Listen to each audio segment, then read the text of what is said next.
Stop trying to be respected. Machiavelli's forbidden truth. There is a quiet poison most men drink every day without knowing it. They call it ambition.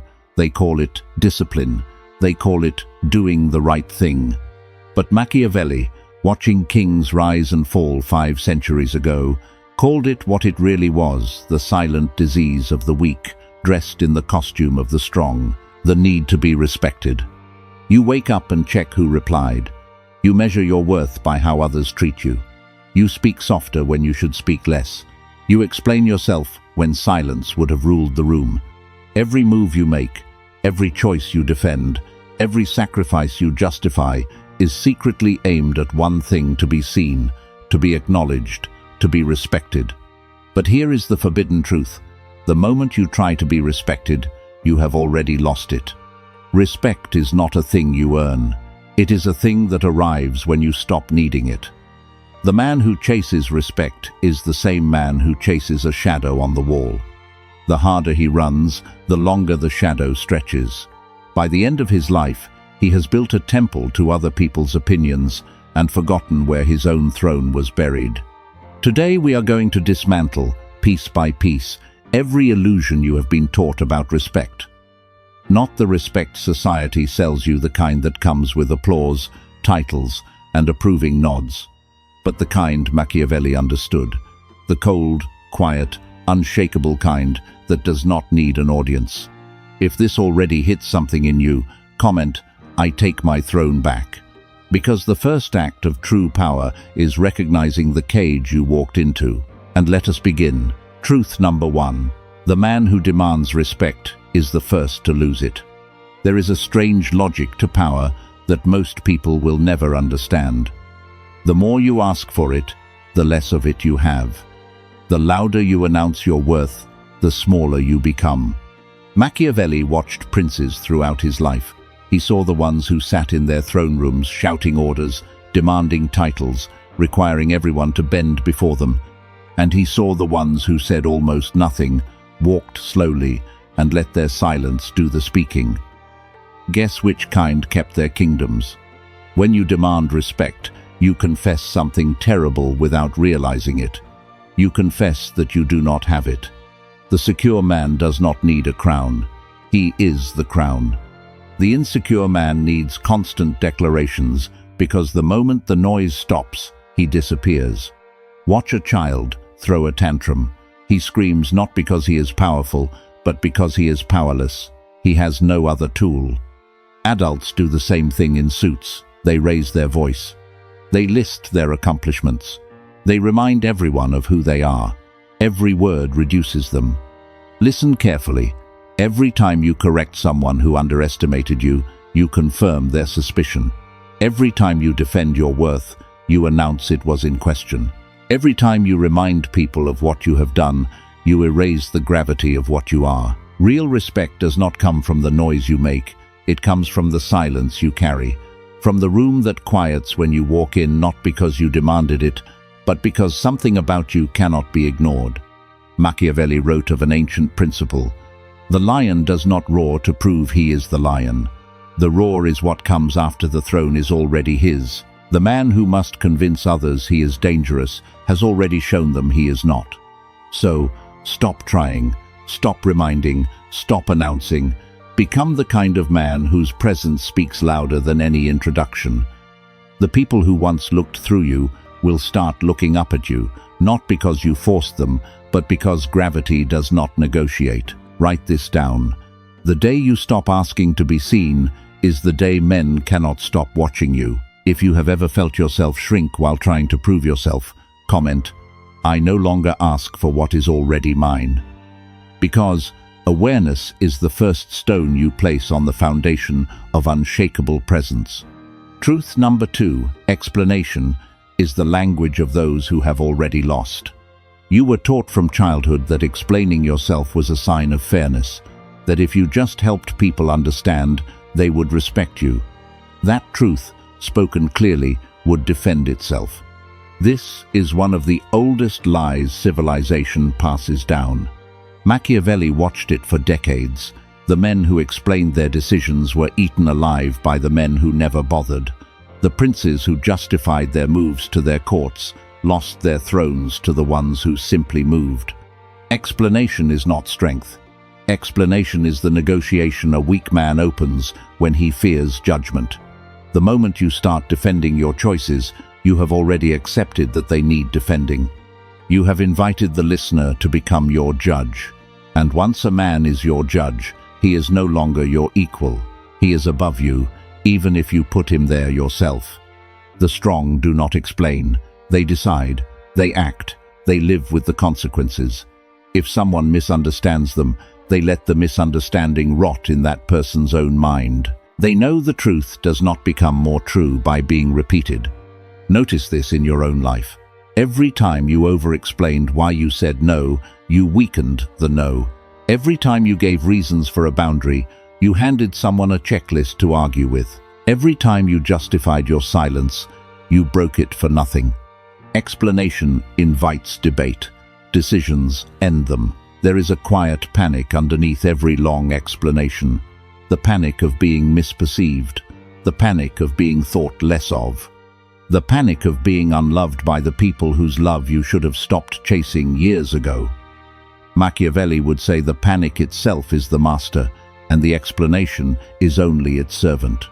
When Machiavelli wrote of leadership, the principle was simple. He who explains himself dilutes himself. Because explanation always sounds like an apology, no matter how confident it sounds. The mind of the listener does not hear your reasons. It hears your fear of their judgment. Practice this. The next time someone questions your choice, do not answer with paragraphs. Answer with a sentence, or with nothing at all. Let your decisions stand naked. They are stronger that way. The man who does not explain becomes a fortress. People stop testing him because they sense the gates do not open. In time, that fortress becomes the only thing they respect. Because in a world full of men begging to be understood, the man who refuses to beg becomes a kind of myth. Let your silence become the wall they cannot climb. Truth number 3. Familiarity is the slow death of authority. Machiavelli understood something most modern men have forgotten. Power lives in the unseen. The more visible you become, the more replaceable you become. When people see all of you, hear all of you, know all of your moves and moods, they stop fearing you and start managing you. You become predictable, and the predictable man is the manipulated man. This is the trap of the social age. You are taught to share, to be open, to be relatable. Show your struggles, post your wins, let people know who you are. In doing so, you flatten yourself into a profile, a brand, a known quantity. There is nothing left to discover, nothing left to wonder about, and without mystery, there is no gravity. Look at history. The figures who held authority across centuries were the ones who held a sliver of distance. They appeared rarely. They spoke less than they could have. They left rooms before everyone else was ready for them to leave. They created a hunger that constant presence destroys. The sun is worshipped because it does not stay. If it stood still in the sky forever, men would curse it within a week. This does not mean you must be cold or hidden. It means you must be selective. Not everyone deserves the full picture of you. Not every conversation needs your whole story. Not every room is worthy of the deepest version of who you are. When you give yourself completely to everyone, you have nothing left for the people who actually matter. Worse, the ones who received the version of you they did not earn will eventually take you for granted, because they did. Machiavelli would say it plainly. He who is too much seen is too easily forgotten when absent. He who is rarely seen becomes a question that follows men into their dreams. Watch your own behavior. Are you texting back instantly? Are you available at every hour?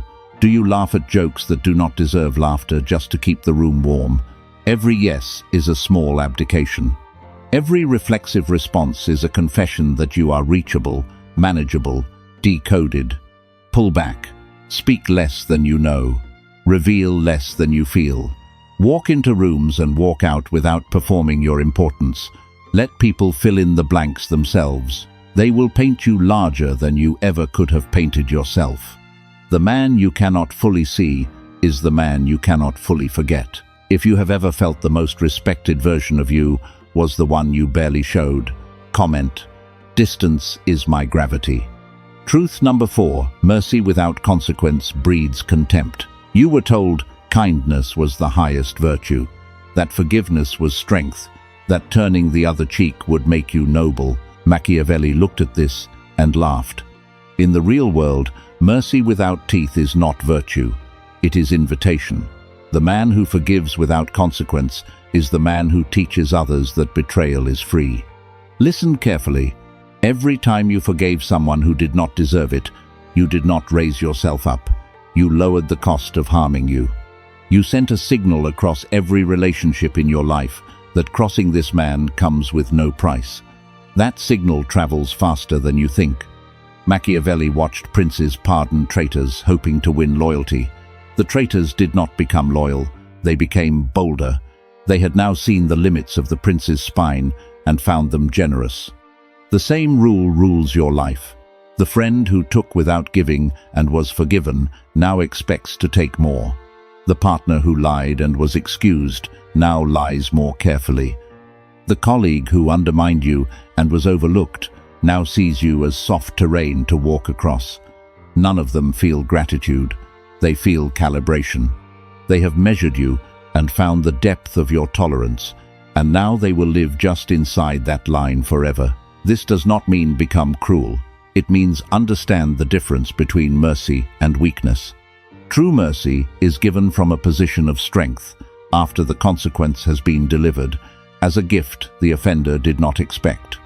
Weakness is mercy given before, instead of, or to avoid the consequence. One creates loyalty, the other creates contempt. The next time someone harms you and waits for your reaction, do not rush to forgive. Let silence do the first work. Let absence speak. Let the consequence land naturally. Only then, if it serves you, choose mercy. When you do, it will mean something. They will understand it could have been otherwise. This is what Machiavelli called the architecture of fear and love. He wrote that it is safer to be feared than loved if you cannot be both. But the deepest truth he hinted at was rarer. The men who lasted longest were neither feared nor loved purely. They were respected, and respect is what you receive only when men know that crossing you costs them and pleasing you cannot be faked. The respected man is not the man who forgives easily. He is the man whose forgiveness is rare, real, and entirely his own choice. If you have ever forgiven too quickly and paid for it later, comment, "Mercy after consequence, never before." Truth number 5, validation is the cage you build yourself. There is a poison so sweet you do not feel it killing you. It comes wrapped in compliments. It arrives in likes, nods, applause, the small smile of a stranger who agrees. Every drop you drink makes you weaker. Validation. Machiavelli watched men trade their souls for it.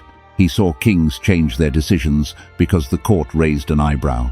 He saw advisors twist their counsel to please the prince's mood. He saw entire empires shift course because the powerful had become addicted to being told they were powerful. This is the cage. The man who needs validation becomes the prisoner of whoever provides it. Your boss owns you the moment you need his approval to feel competent. Your audience owns you the moment you need their applause to feel valuable. Your circle owns you the moment you need their agreement to feel real. You think you are working for yourself, but every move is secretly aimed at a face in your head whose nod you are still trying to win. Here is the cruelest part. The people whose validation you crave the most are the ones least likely to give it, because they sense your hunger. They feel you reaching. Nothing makes the human animal more stingy with respect than the smell of someone needing it. Stop reaching. The man who walks alone through a crowd without scanning faces for approval is the man the crowd cannot ignore, because he does not need them. Every human being instinctively respects what does not need them. Cut the addiction in small ways first. Make a decision and do not tell anyone. Wear what you want without asking opinions. Take a stand and refuse to defend it. Live a day without a single attempt to be perceived a certain way. It will feel uncomfortable. The withdrawal from validation is real. There will be a hollowness, a hunger, a strange feeling that you are disappearing. Stay with it. What is dying is not you. It is the version of you that was never yours to begin with. Machiavelli observed that no man is more easily ruled than the one who rules himself by the eyes of others. The flattering courtier did not need to bind a prince in chains. He only needed to teach him to crave the next compliment. After that, the prince walked into the cage every morning by himself and locked the door behind him. Do not be that prince. On the other side of that withdrawal is a man who cannot be controlled. That man is the only man worth becoming. He does not need the world to tell him he is enough, because he already finished asking that question.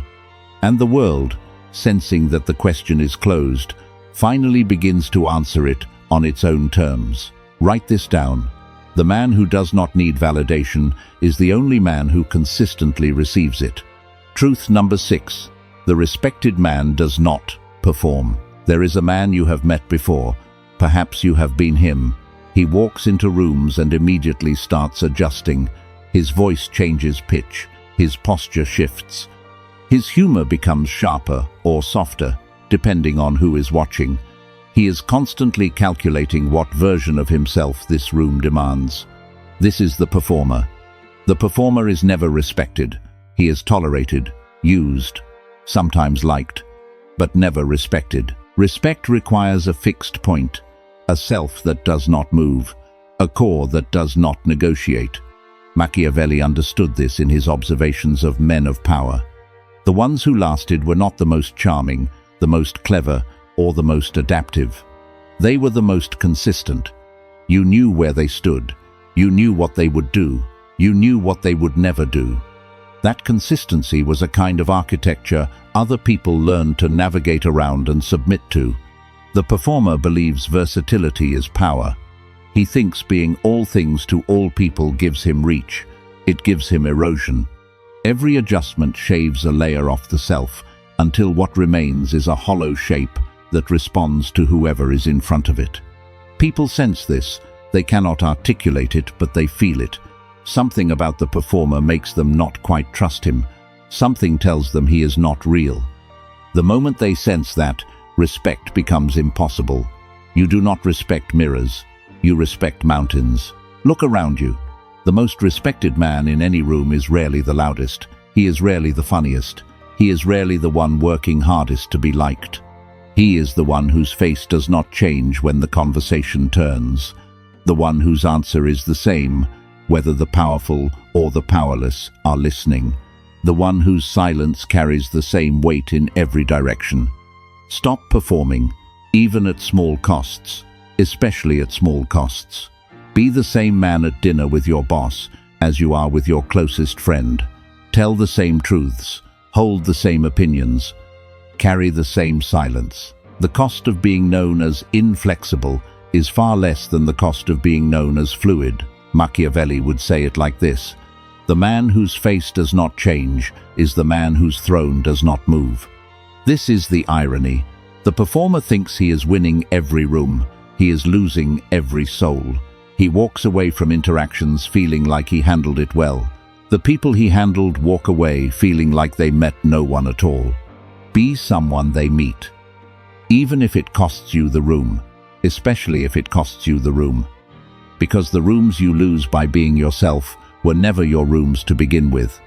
The final truth: the deepest respect arrives only after you stop wanting it. This is where the path turns, where the listicle ends and the truth opens. Everything we have said so far is still about strategy, still about how to be respected by working against the impulse to be respected. As long as you are working at it, you are still its servant. The final truth is the one Machiavelli only hinted at, the one his contemporaries called dangerous. You will not be free until you no longer want it. Not the version of you that pretends not to want it.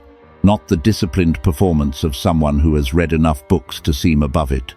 The actual surrender. The day you wake up and the question of whether you are respected does not cross your mind. Until then, You are still inside the game, still measuring, still calibrating, still bending in invisible ways to manage how others see you.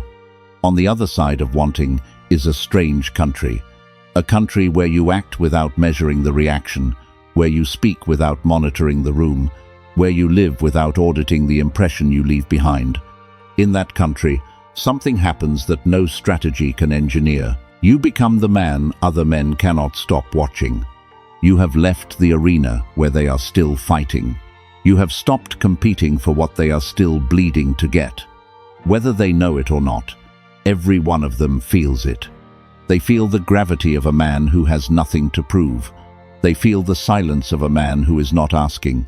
They feel the freedom of a man who would walk away from any of them without breaking stride. That is the forbidden truth. Respect is not built. Respect is what is left when you stop building yourself for other people. It is the natural shadow cast by a man who has finally returned to himself. You stop trying to be respected, and respect arrives like weather, not because you summoned it, because there is now somewhere for it to land. Machiavelli spent his life writing about how to take and hold power, but underneath every law, every strategy, every cold maneuver was a quieter teaching most readers never reach. The man who needs nothing from the world becomes the man the world cannot live without. The man who has stopped asking is the only one whose presence answers questions no one even spoke aloud. This is the place where Machiavelli's iron meets a deeper softness, not the softness of weakness, the softness of a man who no longer has to clench. A man who can walk through a room of opinions like wind through a forest. The leaves rustle, the trees do not move. Be the tree. So today, do this one small thing. Catch yourself the next time you reach, the next time you adjust your voice for someone, the next time you replay a conversation, hoping you came across right, the next time you wait for a reply that will tell you who you are. Catch it, let it go. Not all at once, not perfectly. Just one breath of release, one moment of not needing, one small act of returning yourself to yourself. Do that 1,000 times and a man emerges. A man Machiavelli would have recognized. A man the world cannot quite categorize, cannot quite reach, and cannot quite stop respecting precisely because he no longer asks them to. The throne you spent your life trying to climb to was never on a hill outside you. It was the chair you abandoned when you started chasing the world's eyes. Sit back down, quietly, without announcement. The kingdom returns to the king who stops looking for it. If this video found you at the right moment, comment, "I take my throne back." And I will see you in the next one, where we go even deeper into the laws the world is afraid to teach you. Power does not come from being seen, it comes from no longer needing to be.